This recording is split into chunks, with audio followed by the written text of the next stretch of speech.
Good morning everyone. In previous class we study stress and its types. Our next topic is strain. When a deforming force is applied on a body, there is a change in the configuration of the body. Then the body is said to be strained or deformed. We can define the ratio of change in configuration to the original configuration is called strain. Strain is equal to change in configuration to the original configuration. Strain has no units and dimensions as it is the ratio of two like quantities. We can apply the concept of stress and strain in our daily life or in student life. For example, during exam, there is a stress of preparing the syllabus on the students.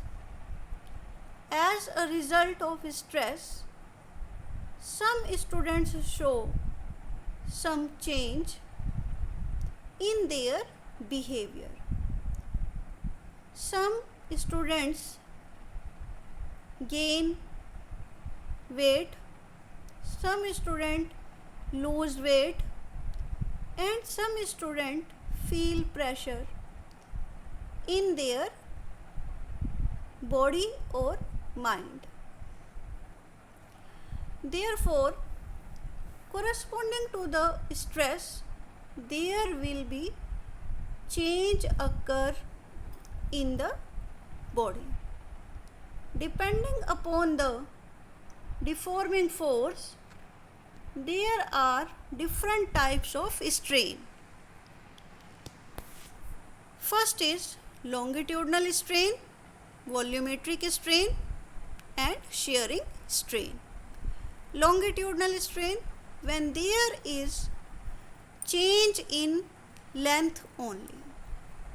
Either length may increase or length may decrease. Volumetric strain, when there is change in volume. Shearing strain, when there is change in shape of the object. Let us discuss them one by one. Types of strain. First is longitudinal strain.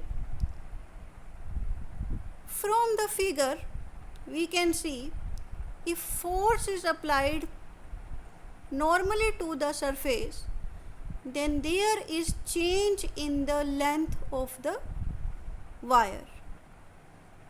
Then this is called longitudinal strain.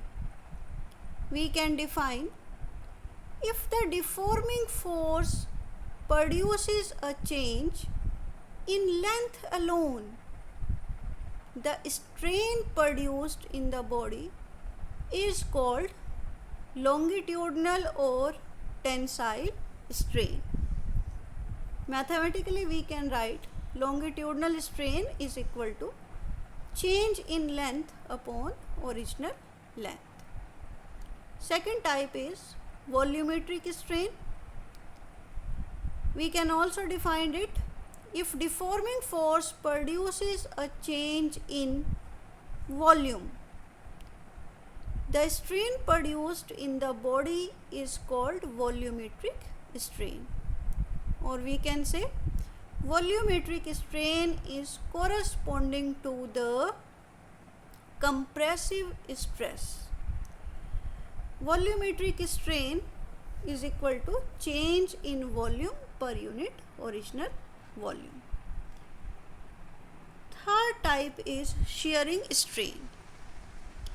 If the deforming force produces a change in the shape of the body without changing its volume, the strain is called shearing strain. This change in the shape of the object is measured in terms of angle. Therefore, shearing strain is equal to theta, it is equal to delta x upon x. Next topic is elastic limit. Elastic limit. From the name we can say it is the upper limit up to which body can show the elastic behavior over the property of elasticity, and above that limit body does not show the elastic behavior, but it shows the property of plasticity. It means after the elastic limit the body loses the elastic behavior and shows the plastic behavior.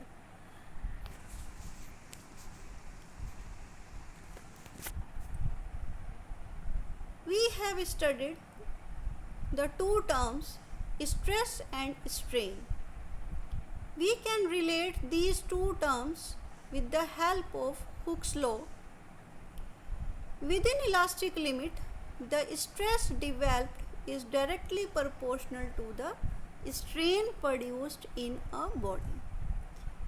It is known as modified Hooke's law because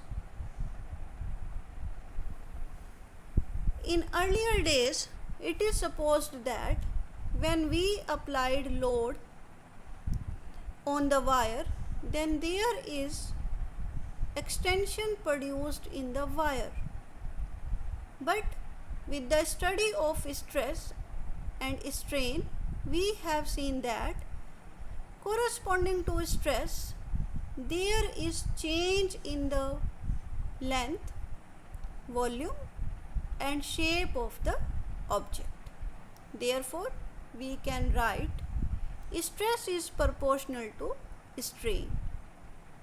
Stress is equal to E into strain, where E is constant of proportionality and is known as modulus of elasticity of the material of the body. Stress-strain relationship in a wire. For this we have to suspend a wire from a rigid support and go on increasing the weight in the wire, and a graph is plotted between stress and strain. The nature of the graph will be like this. In this graph there are various regions. Between the region O to A, we see that graph is a straight line. It means here stress is proportional to strain. When stress is proportional to strain, then in this region Hooke's law is obeyed. The point A is known as proportional limit because here stress is proportional to strain. In the region between A, B, the graph is not a straight line, but it is curve. It shows that stress and strain is not proportional to each other. Corresponding to stress, there is large strain produced in this region, but at point B, if we unload the wire, then wire returns to its original configuration immediately. Therefore, point B is known as elastic limit or yield point. Between the point B and C, the graph is again non-linear, or graph is not a straight line. It shows stress and strain are not proportional to each other. But if at point C we unload the wire does not returns back to its original configuration, but there is a slightly increase in length of the wire permanently. Therefore, this is known as permanent set. Between the region C to D, strain is more as compared to stress, and the wire show the plastic behavior. Point D is known as ultimate stress.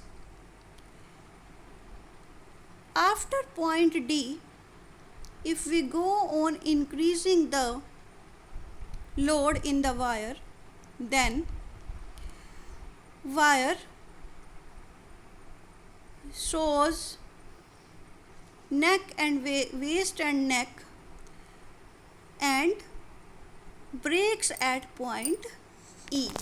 Therefore, point E is known as breaking point or fracture point.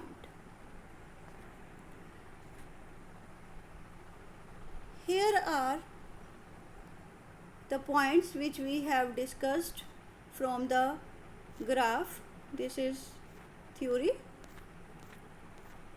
Next topic is classification of materials on the basis of stress-strain curve. From the stress-strain curve, we can classify the materials: ductile material, brittle material, and elastomers. Ductile materials. These materials show very large plastic range. It means here breaking point lies far away from the elastic limit. These materials are used in making spring and sheets. For example, copper, silver, iron, aluminium, etc. Brittle materials, they have very small plastic range. It means their breaking point lies close to the elastic limit. For example, cast iron, glass, etc. There is another type of materials known as elastomers, for which stress-strain curve is not a straight line. For example, rubber. Because corresponding to stress, there is large strain produced in the rubber.